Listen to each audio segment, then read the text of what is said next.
And we're not wizards. We are the best. And also, we're not wizards. Enjoy the show. Bye.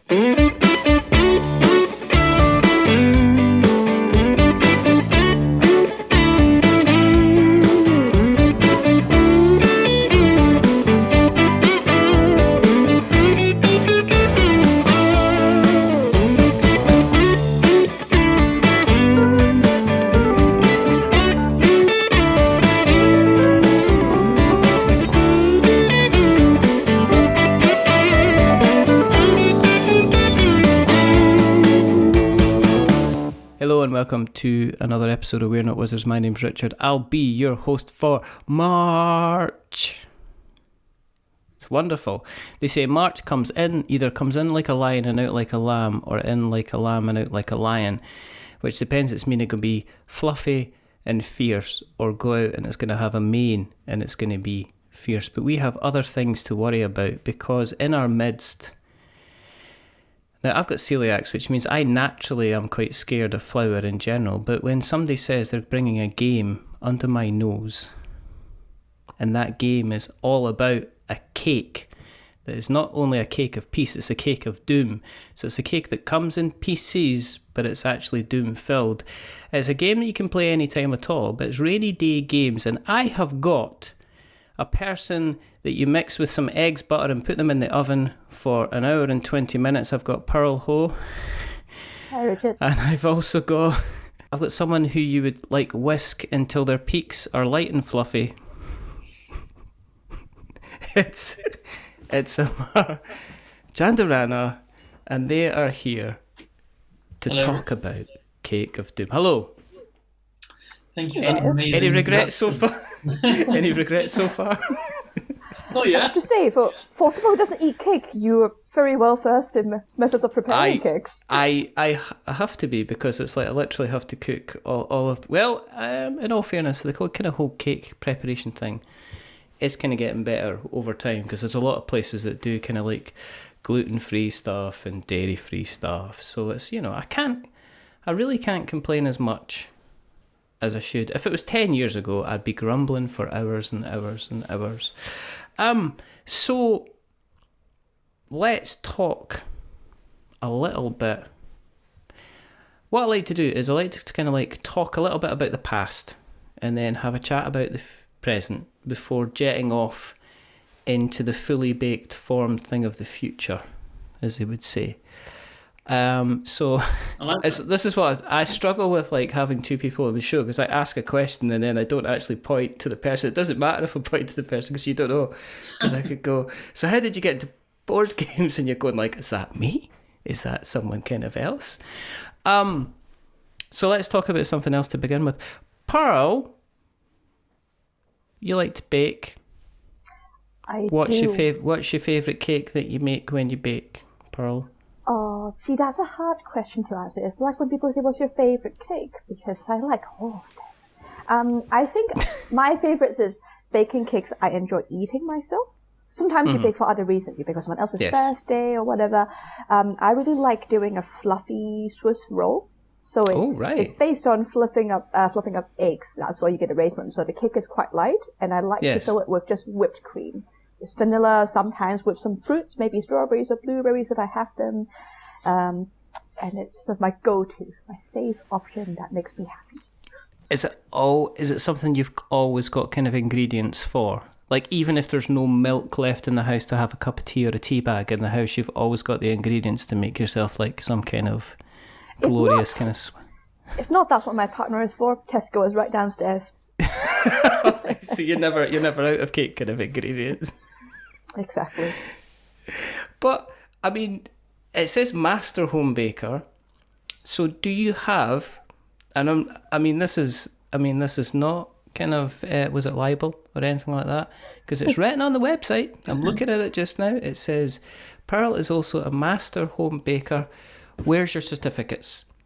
Do you have them I would just like to clarify that Amar wrote that bit, and I'd like to try to be a bit. Okay, so the prosecution would like to call Amar to the stand. Do you bake at all then, Amar? Because according to this, you do you love to bake as well. So same question to you. What's your kind of your favourite kind of go-to My go-to kind of thing? There's Yeah, more what is it? different questions. What's my favourite? What's my go-to? I do enjoy baking for sure, but Yes. I'll admit, unlike Pearl, I bake disasters. Everything I pull out, it sort of falls over. Luckily, my wife is very good at saving my cakes. She Right. will. They'll come out. They'll split in half, and then she'll fill the middle with icing and do some other magic, and they'll look fine. Don't cut into them, but they'll look fine. So I would admit that my baking prowess is not at Pearl's level, but what I do I don't make these often, but what I do like to make is a pineapple upside down cake because I love the idea That's. that you make. I mean, I'm not. Hang on a second. Yeah. Hang on a second. You're like kind of going, oh, I don't like to bake or anything like this, I like to right? bake. I'm not very good at it. But me and Pearl had exactly the same reaction when you came out with pineapple upside down cake. We're like, are you having a laugh? Because that's not an easy dish. That's like, I'm off to do, what are you going to do? I'm going to make a snowman in the garden. And then you go outside and you're like putting together some kind of big, huge ice sculpture. Wow. So, am I wrong, Pearl? Am I being disingenuous here? Would you agree with me that a pineapple upside down cake is not an easy thing to do? Not a beginner's choice, but maybe. No. I was thinking, frankly, maybe that's why it always goes wrong. Yeah, I suppose. I think I just love the idea of making something upside down, and then you flip it over and give it to people. That just makes me laugh. That you put the pineapple on the bottom, and you put some cherries in the pineapples, and then you make the whole thing, and then just before you're going to give it to someone, you turn it over, and you turn it upside down. Maybe I like it because the word upside down is in it, and I think it's nice. I hope you don't do that at work. If somebody asks you to deliver a technology stack, and you're like, "Well, I've done it. I've got it here. I've got it here, but it's up. I'll just turn I've it got it over. upside down. I've got it upside down. I've done the kind of the project flow, but the arrows are all the wrong way. I mean, I hope is that. I haven't tried it yet, but something for me to consider.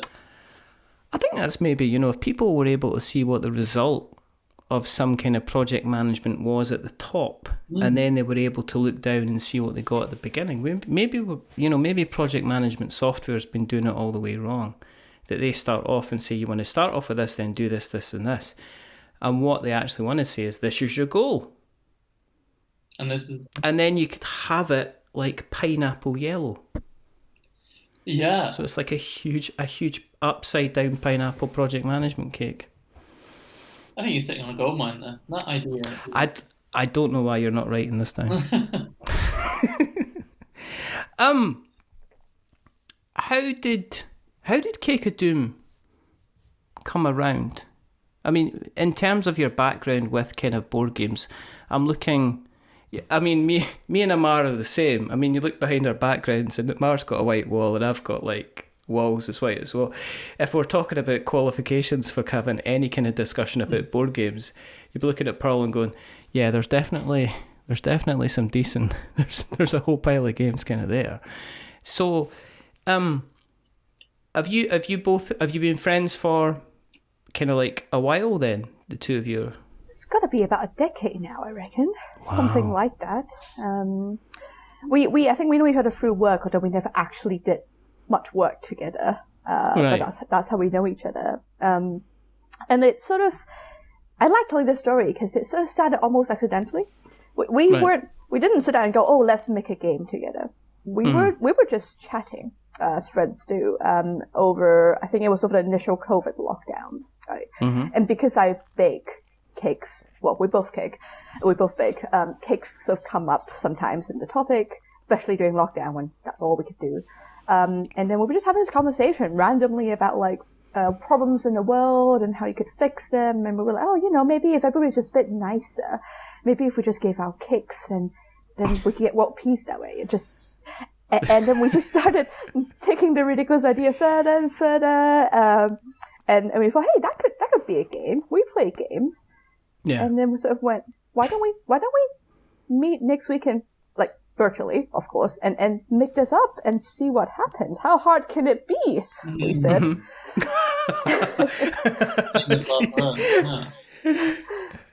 What about yourself, Amar? I mean, have you been involved in the tabletop scene kind of quite long? Have you been enjoying and playing games for some time, or is it quite a new thing for you? Yeah, I've certainly enjoyed and played games for a long time.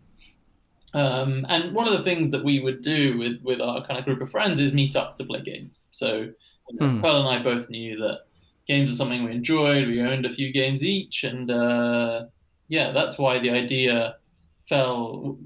When we started talking crazy ideas, that's why it fell so naturally into could this be a game? We knew it was a shared interest for both of us. So definitely been enjoying them for a long time, but this is my first foray into creating and designing a game. Well, it's the same for both of us. So yeah, lots of steep learning curves, lots of new things to get our heads around. But it's been a pretty incredible journey. What kind of games do you like playing, Amar? What's your kind of your go-to? What's your kind of your favourite? Great question. I'm very much into silly games, party games. Something that you can get a nice crowd playing. I mean, I would like to convince my wife to play a few more two-player games, that's for sure. But on the whole, the big games that you can take to work and get a few people involved. So I'm thinking about things like Code Names is a pretty good one. Articulate as well. Yeah. People love shouting stuff. That's what I've found. So any game that lets you do a bit of shouting is great. There's another one that I quite enjoy. It's Hanabi, which is, I don't know if you've played, but I always enjoy that. I think some people, it's not for everyone. Remembering what cards you got and giving clues to other people, but so I'd enjoy it, for sure. I think some people play games for the mechanics, rather than the fun. Yeah. I mean, it's like I played Power Grid the other day. Oh, look at that! Look at that! And someone's little cup of joy just overflowed right there when I mentioned Power Grid. Now, to me, right, Power Grid, it's maths, isn't it? It's just maths. If you put down like several kind of sheets of A4 in front of me and said, go and solve these problems, these addition problems and stuff like that, and solve, do a bit of algebra and stuff, I'd be like, go away. But you put it down in front of like a map of Germany, and you have like kind of lines leading off with little circles with numbers in it. You're all for it. It's literally like it's sugar puffs. It's like I'm putting the milk on and I'm eating that stuff up with a spoon. So I mentioned obviously the magic word there, Pearl. So are you into the more kind of? Would you say you're more into the crunchier kind of type games then? I think I play them more often than Amar might. It's quite a big range of things I'll happily play, to be honest. Like if it's a big group that's a bit casual, not a lot of gamers, then the sort of party games or social deduction games like Avalon is cool. I do like to get slightly heavier things like Power Grid, table. I actually got really excited when you mentioned it because it was sort of my first economic game that I tried playing. Yeah. So it's got a special place in my heart and I love it. I've got 2 free expansions. Everdell's also been one that's been getting table a lot because I've been trying to get my partner in and he loves Everdell. Yes. Personally, I prefer sort of, economic type games because Brass Birmingham is the other one that I'm really into right now. But yeah, a range of stuff. I also do role-playing games actually, so I know we're not wizards, but I am actually a wizard on Tuesday nights right now, so I'll play anything. Okay, stop the podcast. We're not having any of these wizards on here. Remember, there are other games that you can look on Kickstarter. That's the end of the show. I'm only joking. So it does appear like from one side we've got the kind of the casual kind of pineapple upside down cake, on the other side we've got the kind of the more complicated kind of Swiss roll kind of going on. So how does that combine then? I mean, are there elements of slightly more complication when you kind of came together and were looking at designing kind of Cake of Doom? were you approaching from kind of more of a mechanical side then, Pearl? And were you approaching it from more a kind of a shouty, let's do party, kind of laughy side then, Amar? Is that how it kind of came together a bit? I feel like we both contributed in sort of all facets of it. The way we went about it was very theme driven, and I think we were quite aligned from the start in terms of the type of thing we're aiming for. Like we wanted something that is simple, that you could play in a family or in a group of friends in the pub, and we were almost thinking about, like, I guess, how we want people to feel after it, rather than starting with the mechanics. So it's sort of wanting people to come out with memorable moments. Hey, you screwed me over, or oh, well, remember that time where we all ganged up on Richard and he lost. That's the sort of reaction we're going for, and we were trying to get there. And we would both come up with mechanics or suggest things or tweak the theme. But what do you think, Emma? No, I completely agree. I think it is all centered around, who the audience is and what we wanted them to think about or feel as they were playing the game. And that's led a lot of our decision making as well. So where we found something was perhaps not quite aligned with, an element of the game that wasn't quite aligned either with the audience or with the feeling we wanted them to have, then we'd look to change it, take it out, put something else in. And that's where, when we're designing the game and playtesting it, that's the kind of thing we'd look for. How quickly did you come up with the theme? Was the theme something that you banded about quite a bit, or was the theme kind of there, freshly baked from the beginning? I think the theme has been there from the very first conversation. So the theme has always existed. It's always been about cakes. As Pearl mentioned, it started off being about how you can use cakes to, create peace in the world, but then went on to perhaps a more comical, how can you use cakes to take over the world? Okay. And I think once we had aligned around that idea of aliens coming to Earth, taking over the world by giving out cake, that kind of stuck. And the things that we tweaked and edited were the execution of that. Like, how does, once you've got that storyline, once you've got that theme, how does the game work? With to execute on that theme. So I think the theme has always been there. It's always run the absurdity of using cake to take over the world. I mean, it's pretty obvious that the first expansion is going to be the gluten-free expansion because you've missed out. I mean, technically, they say that 1 in 100 people have got some kind of wheat intolerance. So that's 1% of the entire population of the world. That's a considerable amount of people able to fight the aliens. That's huge. Yeah. I'm just kind of putting that out there. From a base mechanics, if I am sitting there and Cakedoom's sitting across me and I open up the box, what am I expecting when I open the box, and what are the kind of the key mechanics of the game when I'm playing the game itself, Pearl? So it's a card game. It's quite a small box, very travel friendly. You open it up, you're gonna be setting up a bit of cards. You have 2 draw decks. You shuffle them, and they're cake cards, mischief cards. Cakes basically help you take over parts of the world, and the mischiefs will either aid you or help you get in the way of your opponents. Right. You have some alien cards. They're basically unique play abilities, and you give them out to each player at random. We can do 3 to 6 players. So this is basically something just to make you play the game a bit differently each time, add a bit of variety.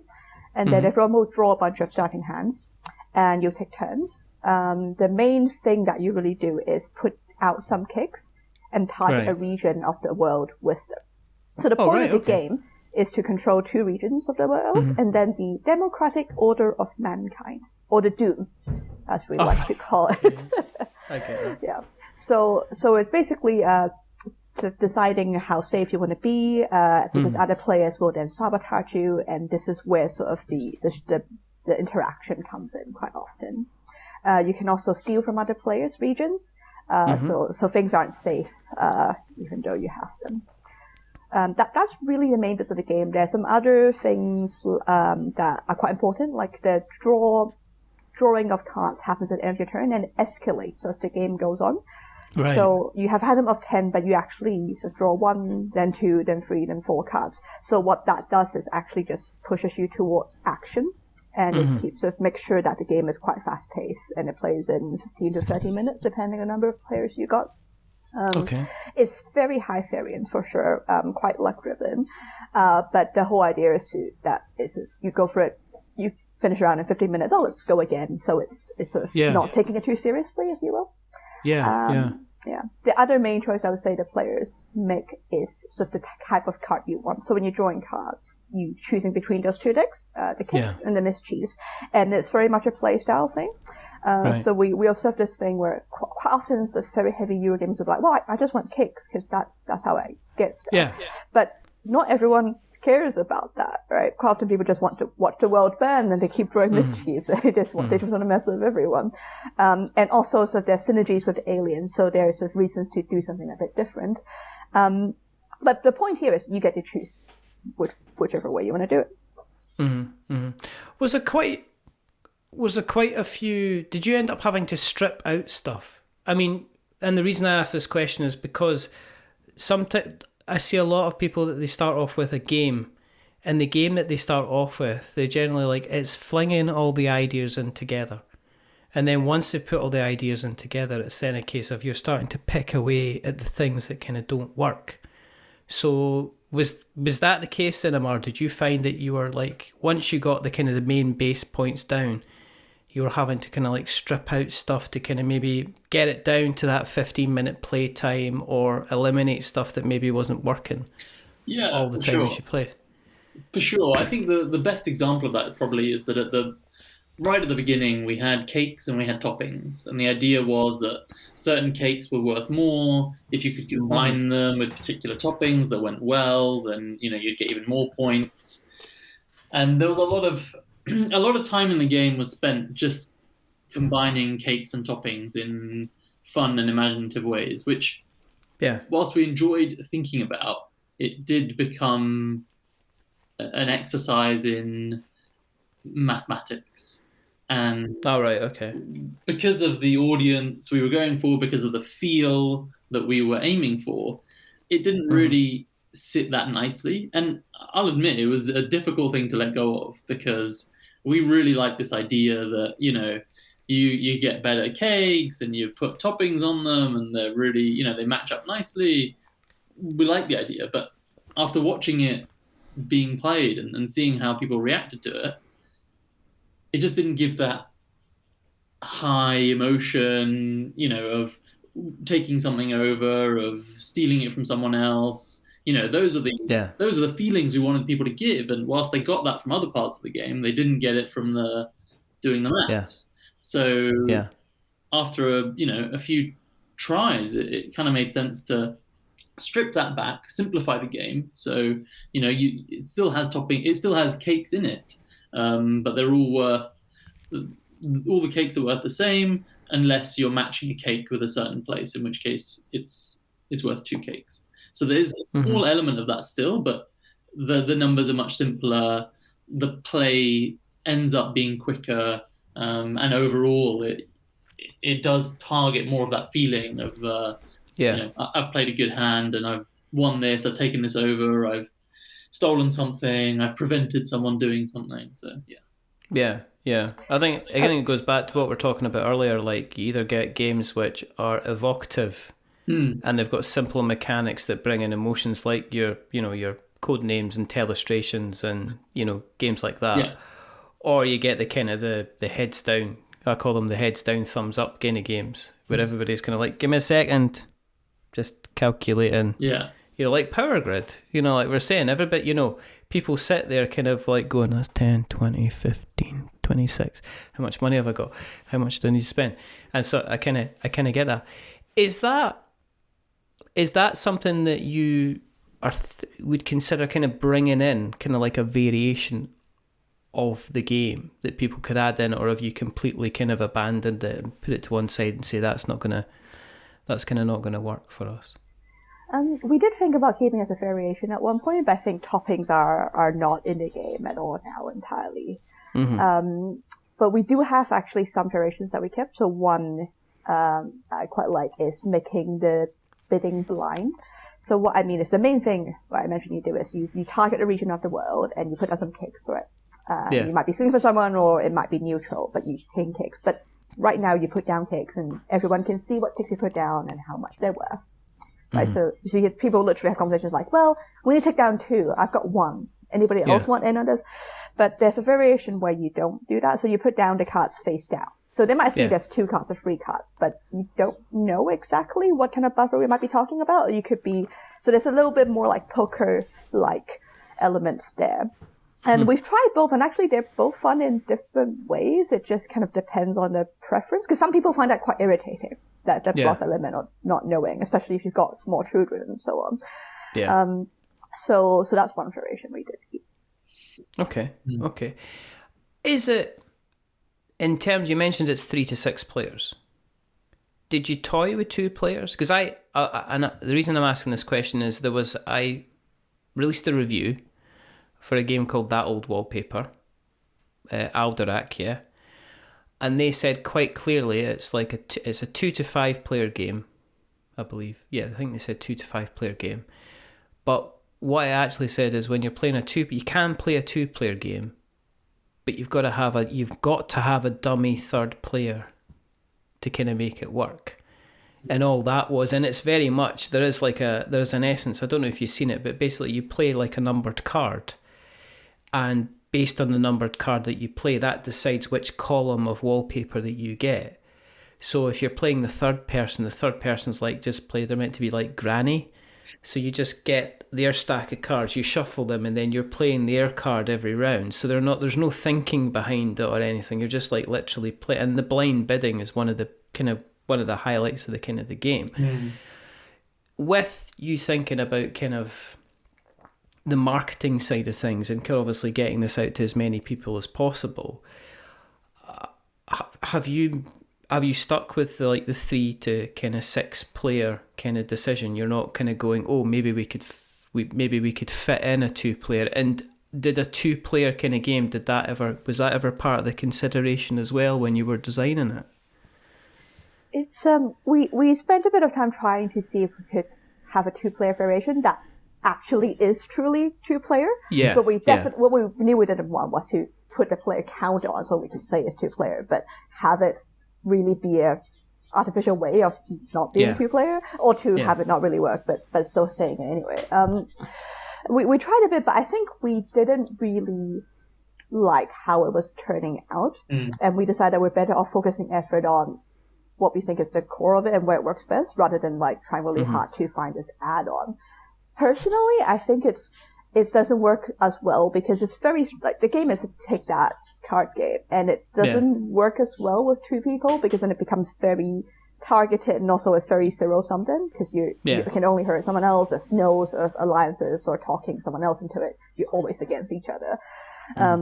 We were trying to make a co-op version work, but I don't think we found something that quite clicked here. Yeah. It's a shame. I would have loved I do enjoy a good co-op game, a Pandemic or something. I would love a co-op version, but I also think it didn't quite make sense to try and bundle it up and say, here's the 3 to 6 player, and if you want a 2-player, you do something else, because the co-op version was really just a completely different game. Designing that would have been a game in and of itself. So, and then, obviously, when we're testing new things out, we play a 2-player, but someone always ends up being 2 characters, and you have to double hand it. I mean, sometimes even when you're kind of like when you're first learning the game, like when I was first learning kind of That Old Wallpaper, it was like, okay, one of us will double hand it just to see how it goes, and then we got 3 players, and then I was able to play it with like the full, almost like a full kind of 5, which was such a big difference when you've got everybody kind of competing against each other. So I mean, I think sometimes it's kind of strange because somebody said to me the reason that a lot of these companies go for a 2-player is because there's the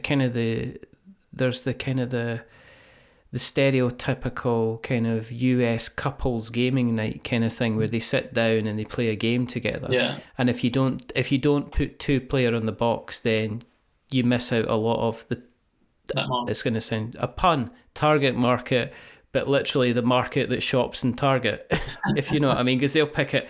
Yeah, you know where I'm going with this. But the couple that will see it and go, oh, right, here's a nice little card game. It's 2-player. I'll put that in the basket because it's only like $20 or something like that.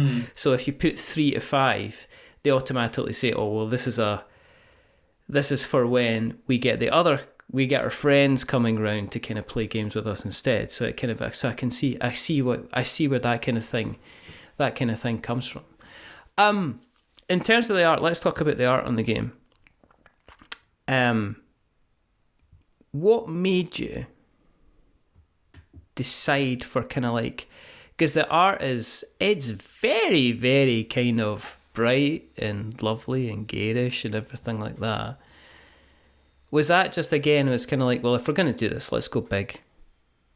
I just don't want white icing here. For sure. And stars. Yeah. I think I must admit, the cake part, the aliens, has been one of my favorite bits. And I think it's just fun, just coming up with something that looks fun, that's fun to talk about, fun to design. And ultimately, it is a game for the casual market. It is a game, that even families can play. And when we go to or do demos and go to conferences, we do get families sitting down and playing it. And so it had to attract that audience and appeal to that audience. And so the whole idea was always, let's make it fun, let's make it wacky, bright colors, and really target that group of people who I think are much more into the wacky side of things.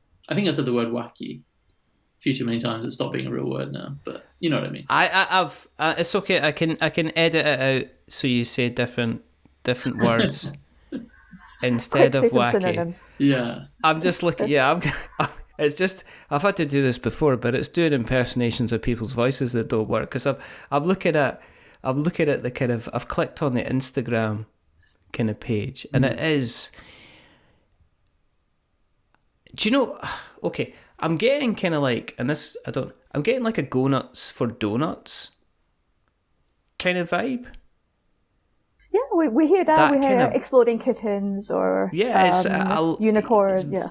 Yeah, it's just it's like the color scheme is very. I can imagine kind of sitting down and kind of playing this with the kids or even kind of like an older audience, just because it would look lovely. There's something about a kind of a table presence. And what I mean by that is when you're playing the game, and this is not Power Grid, because Power Grid looks awful on the table. It just, what I mean, it puts you to sleep. I've seen people walk past Power Grid and go, "What? You shouldn't drive past Power Grid because you literally would be then in charge of a moving vehicle and an accident might happen." But then you see something like this, even terraforming Mars is, it's just what. But then but something like this, it looks lovely, absolutely. It's kind of wonderful. Was it? And you brought in an artist to kind of help you with this, yeah. And we're lucky that Rob kind of bought into that vision and brought his own fun and crazy ideas. And he did the same thing with Pugs in Mugs, which is another game that he's designed. And he just really, really bought into our idea and what we were going for. And so it's just a super fun collaboration. Did it give you any ideas in terms of the mechanics? Because I know I have heard of some people that have they brought an artist on board, and I'll give you the best example. Jamie Stegmaier in Expeditions. Yeah. I mean, the last time I spoke to him last week. I saw that. Name dropping. But in all fairness, one of the things that he said that the reason that Expeditions actually became a thing is because Jacob that did the art for Expeditions and obviously he did the art for Scythe. It was kind of like, well, what do you think we could do next based on, obviously you've come up with the ideas for the kind of the world in your head. And he says, well, I think we could do X, Y, Z. So when you were kind of doing a back and forth with Rob, did that give you any inspiration to actually say, well, an alien baby card would be cool, or a kind of a pork pie card would be kind of cool? Did that kind of lead you to kind of give you a little bit of inspiration in terms of the design side of things? I could definitely think of examples where it's sort of flavor a bit. So like things like coming up with alien baby as a sabotage. I'm just trying to think. I don't really remember examples where it affected the mechanics of it. So an alien baby sabotage card is a -1, and whatever the art on it is, it would have been a -1. Yeah, I think it was more just influence of flavor and maybe the story of it, but not much of the mechanics, unless Amar's about to remind me of something. No, I don't think so. I think when we started working with Rob, the mechanics were relatively mature. Right. And so, as Paul says, I think a lot of it was very much about, card layout and how do we convey the mechanics or make it as easy as possible for the player to pick it up. And I think Rob has, made a huge difference there for sure in helping us figure out how do we take the concept from the rule book and make that as easy as possible to pick up. And a lot of the work and effort and, a lot of time spent in playtesting, making sure that if you're playing a 15-minute game, the last thing you want is a half an hour teach. It defeats the point. So how do you make sure that it's a 15-minute game and you can pick it up as quickly as possible? And so we did work with Rob on that quite a lot to make sure that the rules, the concept, everything, you can pick it up visually, you can pick it up reading the text.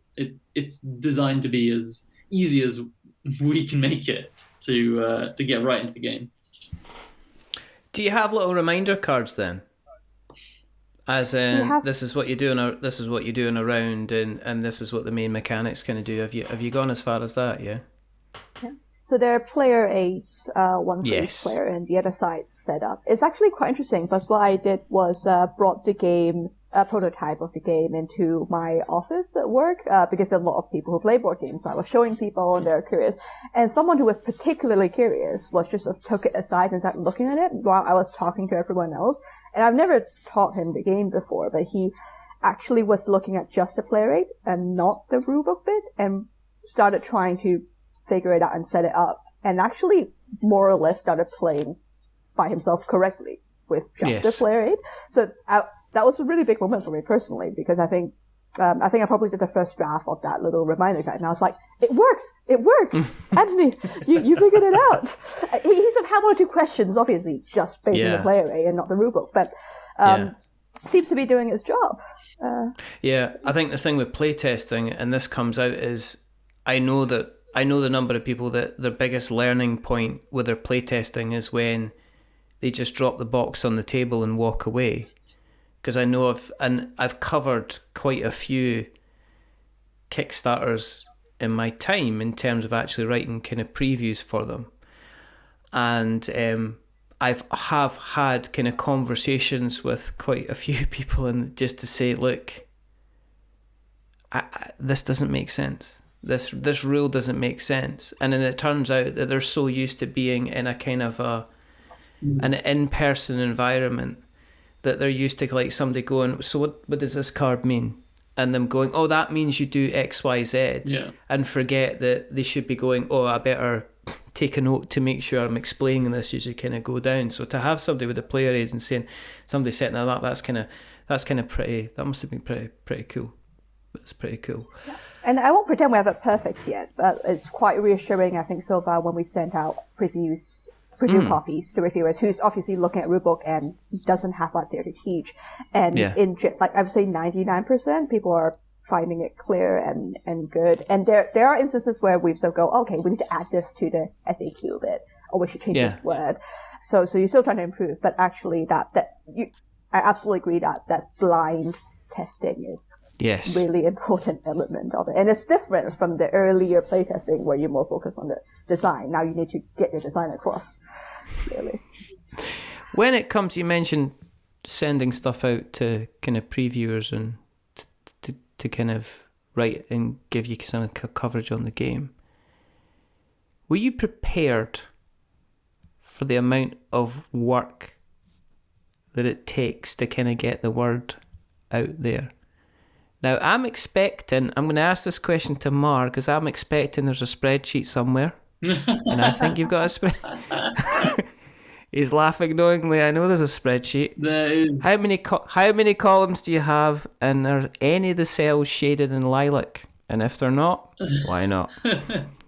We have many lines, many columns, many shades. In fact, I think that the process of making this game has run on spreadsheets. I'm just in the sheer number of spreadsheets we have.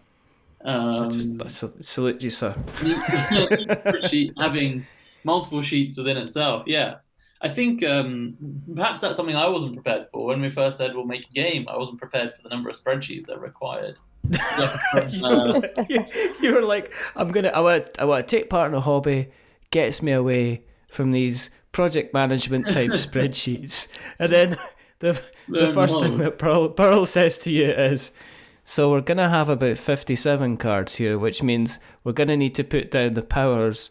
Any chance you could open up Excel, because we'll need a spreadsheet? And you're like going, are you joking me? Joking, yeah. Are you actually kidding? So there you go. But in terms of the marketing side of things, how's that been? Is it as... Nobody says it's easy. I don't think there's anybody that's... I mean, I think there's a couple of, I think some of the really, really big guys go, it's not bad, but they do a lot of... So has it been a bit of an eye-opener for yourselves in terms of kind of getting the word out there? I think for sure an eye-opener. I think the most fun part is probably marketing in person. It's probably going to conferences, talking to people, sitting in front of people. I would... If I could sit and talk to 1,000 people, I would, because it's definitely the fun part, being out there in the community and hearing what people think and sharing our art and, sharing the vision in person has been fun. I think definitely a steep learning curve in things like digital marketing, where to spend your marketing bucks is a question that we'll spend a lot of time, thinking about. Where are we going to get the most for our money, but also time and effort? Because each of these things, it definitely doesn't happen by itself. No. So it is a learning curve. It is for sure challenging, but it's all part and parcel of getting the word out there, and got to be done, really. Has this... Are you looking forward to AirCon then? Absolutely, 100%. Yeah, counting down the days. I think that's... Are you going to have a stand there? Because you're actually launching at AirCon, so you're having like a big stand, and people are going to be coming along, and any celebrities, anything like that. We may or may not be thinking about rehashing an alien costume. Yeah. That we did this at UKGE last year. Right. And it was very popular. Right. I think it was useful to have something eye-catching. Yes. Especially, I think UKGE was probably more important to have that because it was so much bigger in terms of commercial stands. And you just need to give them a reason to come over. But we're probably using similar at AirCon. It's quite good to give people a reason to glance over and have a chat. It makes them laugh. And it was a good opener. Are you going to be wearing the alien costume at all then, Pearl, or are you going to make Amar kind of wear it for... Are you looking forward to 8 hours in an alien costume? I liked wearing it. People liked me. And it doesn't sound weird, but here we go. Right. Share. So I don't think I'm the type of person who marketing or approaching people to buy your thing comes to naturally. If you self-promotion, right? It's a bit awkward. But somehow putting on a costume makes you feel slightly one step removed. It's like your persona, maybe you're acting or something. I find it easier to do all that with the costume on. I mean, I'm just saying, man, dips on the costume. So look, this is our advice. If you're planning on doing marketing, buy yourself a costume. If it's related to your game, great. If it's not, still fine. Get into character, and that'll solve all your problems. That's all. Can you do then a surprised kind of mime? Then this is going to be great for podcasting. A surprised mime. A surprised mime, like you're in the costume. Because were you talking when you were in the costume, or were you doing like the Disney character kind of thing? I can actually talk. So, the one we did last time, you put it on and there's a little fan in it, so it kind of blows up. But it looks like an alien had picked you up. So there's a fake legs coming out of me. Right. And my legs are the alien's legs, so my head is not in the costume. Right. So it's one of those things. It's like one of those pretend. Right, I get it. So it's like when you see the person like pretending to do the trash can carrying kind of Oscar the Grouch, and it's like no, they're not. It's like they're carrying themselves. Right. So you were there all the time. So you weren't kind of really in a costume. So this was like your superhero costume that gave you that kind of boosted your inner confidence. That have you started wearing that costume then to work when you've got like important meetings? It's like I've got to pitch this idea to the boss. I better go and put my alien me getting carried about costume on. Give me a sec, right? I'm ready. For client pitches and all the important moments. Can you imagine if like somebody said, right, okay, so what's the budget here? Well, we've got about 10.5 million we're looking to spend here. Okay, so who's going to be presenting this? Well, we've invited Pearl along. And then you come in the door like Rod Hull and Eden you kind of sauntering about. Hello, I'll just be with you in a second. I can't control this alien. It's all over the place. So we were actually quite disappointed. You're going to fight at the end of UKGE. I guess we liked it so much we wore it out. So the poor thing, the battery pack melted, and all right. Goodness me, I don't know. I don't quite know what happened to that little guy, but he's with us no more. So you got a new one now then? We do, yeah. Probably should name them actually. You should actually. It's like naming a ship.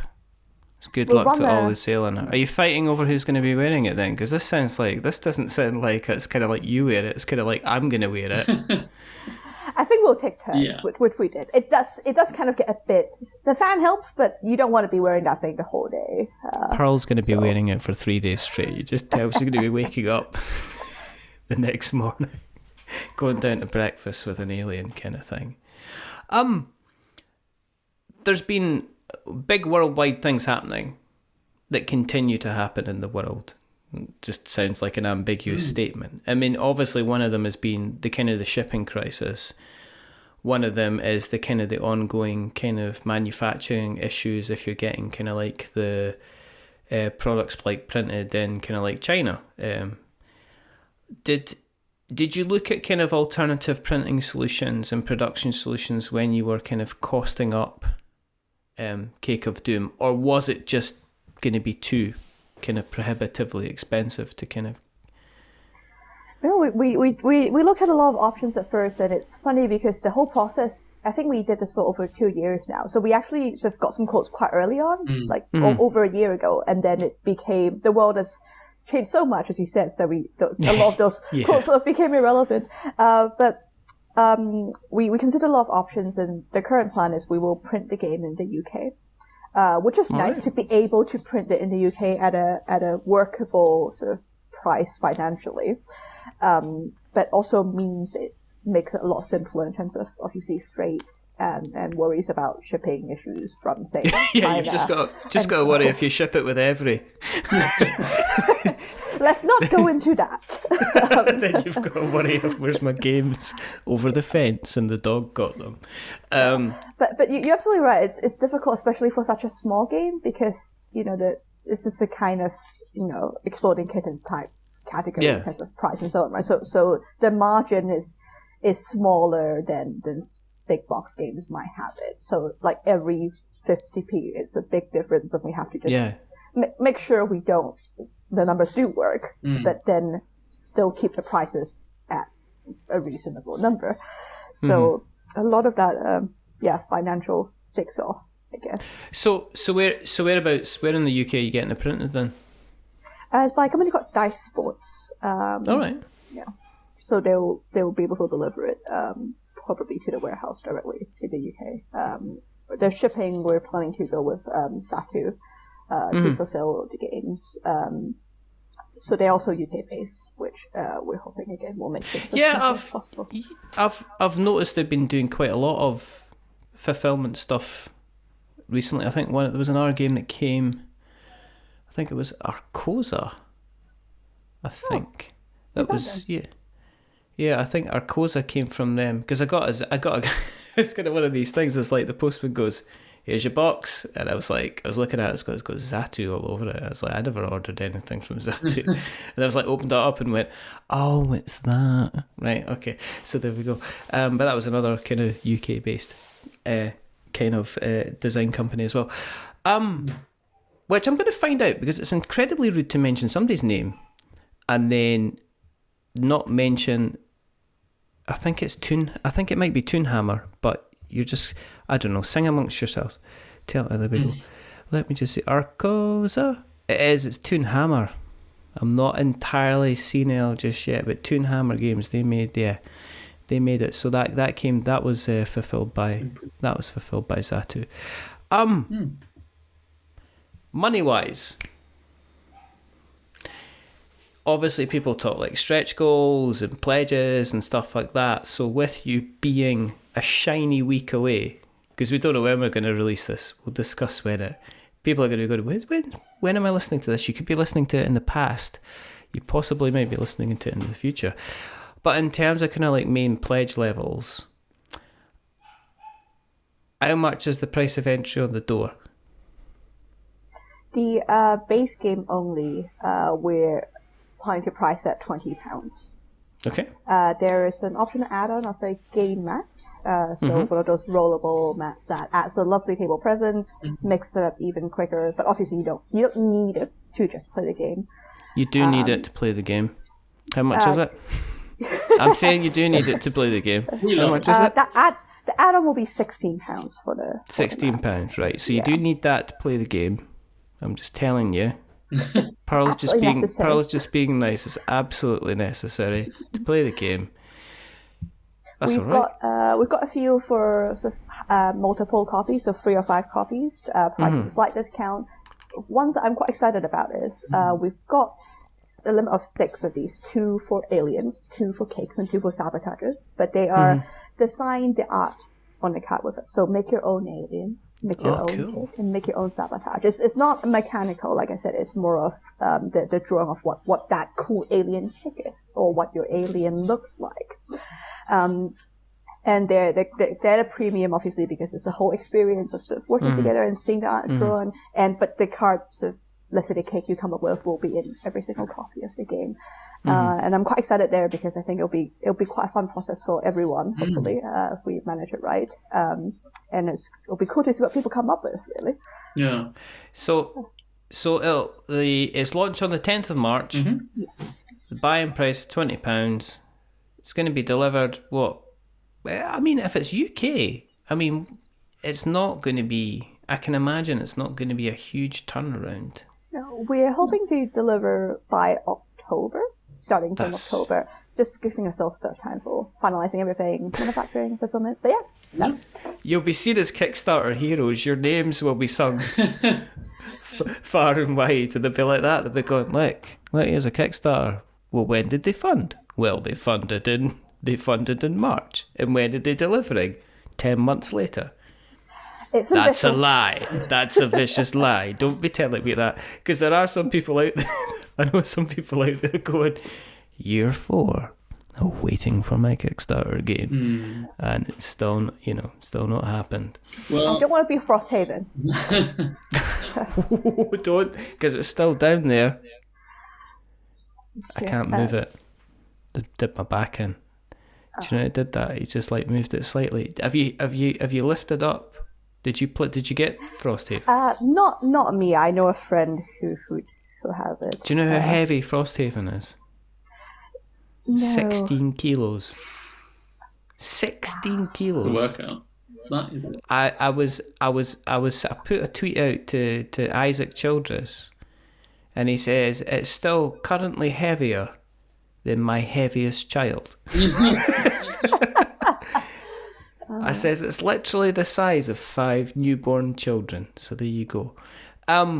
So the campaign's going to run from the 10th. Is it a normal kind of 28 days, 30 days kind of 3 campaign? weeks.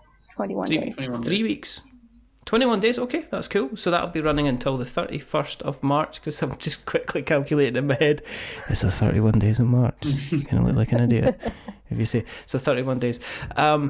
If people have listened along tonight and they want to find out where you exist on the internet webs, where can we find you on the internet webs? Please go to kickoffdoom.com. We have a presence on Twitter, Instagram, and Facebook as well. Just look for Kickoff Doom Game, and you'll find everything there. Excellent. Fantastic. And what we'll do is, when we get the Kickstarter link, we will make sure that we put that in the show notes, so we have got notes to show.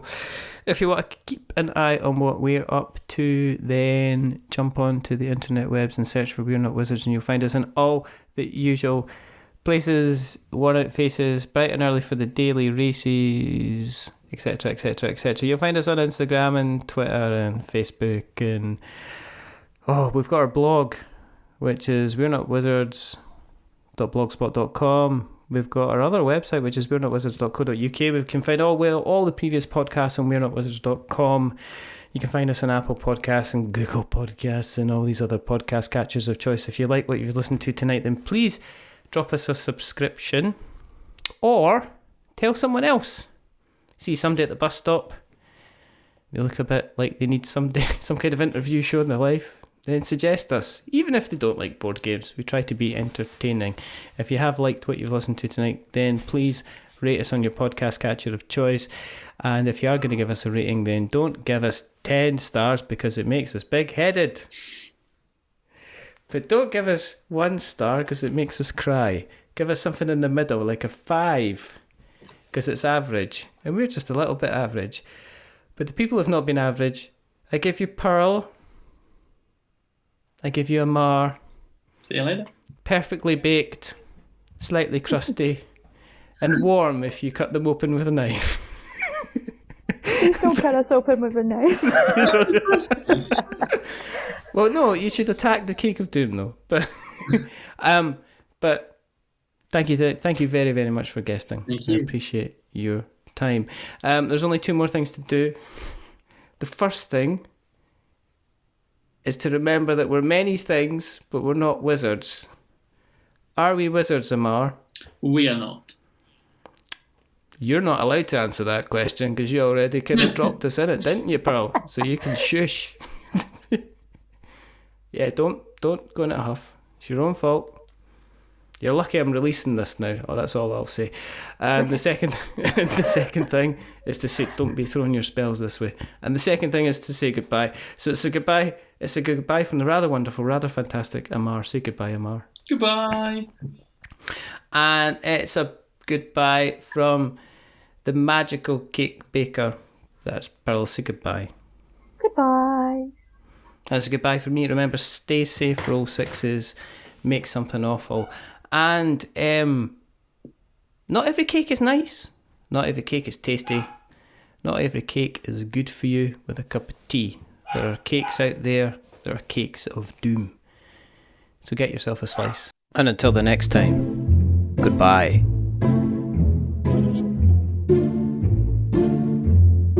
A wizard is never late.